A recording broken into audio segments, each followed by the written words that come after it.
Okay, hello everyone. तो जैसा कि आप सब लोग जानते हो कि पिछली वीडियोस में हमने क्या करा था, ये एक कॉन्सेप्ट पढ़ा था कि एस्ट्रेंस जो हमारी बुक है उसमें एंगल्स एंड ट्रिग्नोमेट्रिक रेशियोज नाम का एक चैप्टर था। उसमें हमने कहा था कि हम इसके फर्स्ट 7 क्वेश्चंस को टारगेट करेंगे, जिसका कि कॉन्सेप्ट ये था कि रेडियन को डिग्री में कैसे कन्वर्ट करते हैं और डिग्री को रेडियन में कैसे कन्वर्ट करते हैं। जिसके लिए मैंने आपको 2 फॉर्मूले बताए थे कि अगर कोई भी चीज़ आपको डिग्री में गिवन है तो उसको रेडियन में कन्वर्ट करने के लिए पाई अपॉन 180 से मल्टीप्लाई करते हैं, और कोई भी चीज़ अगर रेडियन में गिवन है तो उसको 180 अपॉन पाई से मल्टीप्लाई कर डिग्री में चेंज करते हैं। अब ध्यान से सुनना, इन दोनों फॉर्मूलों के 4 डिवीजन निकलते हैं आगे। बात को ध्यान से सुनना।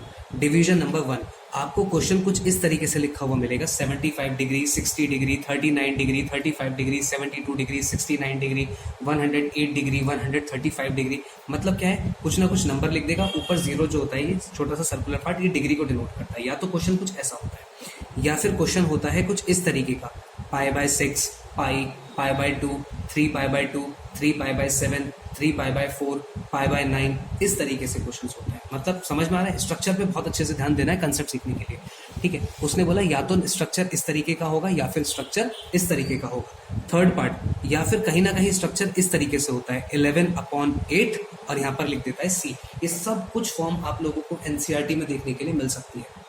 अगर आप लोग 11th क्लास के एनसीईआरटी चेक करोगे तो उसमें सारी फॉर्म्स मेंशन है।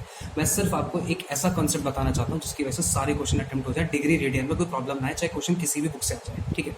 75 डिग्री या तो क्वेश्चन ऐसा मिलेगा, या क्वेश्चन π/6 ऐसा मिलेगा, या क्वेश्चन मिलेगा 11/8। अब देखो, ये दोनों चीजें सेम है, बस डिफरेंस क्या है, यहाँ पर पाई की वैल्यू रख दी गई है। हम सब जानते हैं पाई की वैल्यू होती है 22/7, छोटी क्लासेस से पढ़ते आ रहे हैं हम लोग, पाई की वैल्यू 22/7।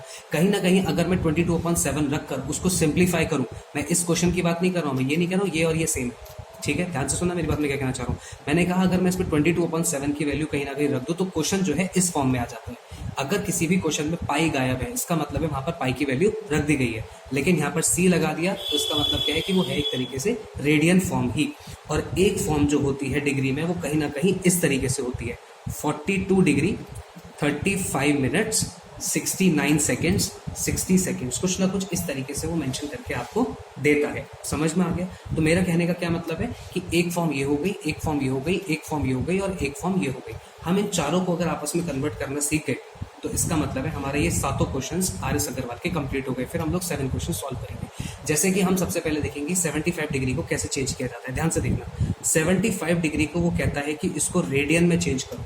तो अगर मैं 75 डिग्री को रेडियन में चेंज करना चाहता हूं तो मैं क्या करूंगा, मैं यहाँ पर 75 में फॉर्मूला क्या था, डिग्री को रेडियन में चेंज करने का, π/180।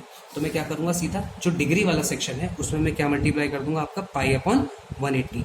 जैसे ही मैं इसमें π/180 मल्टीप्लाई करूंगा, मेरा रिजल्टेंट कितना आएगा यहाँ पर, माई रिजल्टेंट विल बी 5 1 5, 5 5 25, 5 3 15 एंड 5 6 30, 3 5 15, 3 1 3, 3 2 6। तो आंसर मेरा कितना आया, 5π/12। तो ये कौन सी फॉर्म आ गई, रेडियन फॉर्म। आपको शायद समझ में आ गया होगा कि किसी भी डिग्री को, जो नॉर्मल सिंपल क्वेश्चंस होते हैं उनको रेडियन में कैसे चेंज करते हैं। तो सीधा π/180 से मल्टीप्लाई करो, जो चीजें न्यूमरेटर से डिनोमिनेटर में कैंसिल हो सकती है उसको सिंप्लीफाई करके, 7th क्लास का एक कॉन्सेप्ट है सिंपलेस्ट फॉर्म। तो इसको मैं क्या कर रहा हूँ, 75 π/180 को सिंपलेस्ट फॉर्म में लेकर आ रहा हूँ। तो मैंने इसको कट किया और यहाँ से आंसर कितना आ गया, 5π/12। उसके बाद नेक्स्ट क्वेश्चन टारगेट करते हैं, ये π/6 होता है। अब वो नेक्स्ट क्वेश्चन में आपसे क्या कहता है, अब वो आपसे क्वेश्चन में कहता है कि आपको यहाँ से π/6 दे दिया। अब इस π/6 को किस में लेकर आना है आपको, डिग्री फॉर्म में, क्योंकि हम सब जानते हैं जहां पर पाई लिखा होता है इसका मतलब है वो कहीं ना कहीं रेडियन फॉर्म होती है। अब इस रेडियन को मुझे डिग्री में कन्वर्ट करना है, तो मैं इस रेडियन को किस तरीके से डिग्री में कन्वर्ट करूंगा, इसको डिग्री में कन्वर्ट करने के लिए पीछे फॉर्मूला क्या था कि अगर किसी भी रेडियन को डिग्री में कन्वर्ट करना चाहते हो तो वहां पर 180/π से उसको मल्टीप्लाई कर देना, यही फॉर्मूला था। तो आंसर आएगा 6 1 6, 6 3 18, 0, और यहाँ से आंसर कितना आया आपका 30 पाई से पाई खत्म, आंसर कितना आया यहाँ से 30 डिग्री। तो हम लोग ये कह सकते हैं, मैं यहाँ लिख देता हूँ साफ से 30 डिग्री। तो हम ये कह सकते हैं कि कहीं ना कहीं π/6 जो होता है वो रेडियन फॉर्म है, और 30 डिग्री क्या है वो आपके मतलब डिग्री में कन्वर्ट करके, मैंने रेडियन फॉर्म को डिग्री में कन्वर्ट करके क्या लिख दिया, 30 डिग्री। तो ये 2 कॉन्सेप्ट्स आई होप आप सबको अच्छे से क्लियर हो गए होंगे। अब नेक्स्ट वीडियो में हम लोग बचे हुए 2 कॉन्सेप्ट्स कंप्लीट करेंगे। Thank you.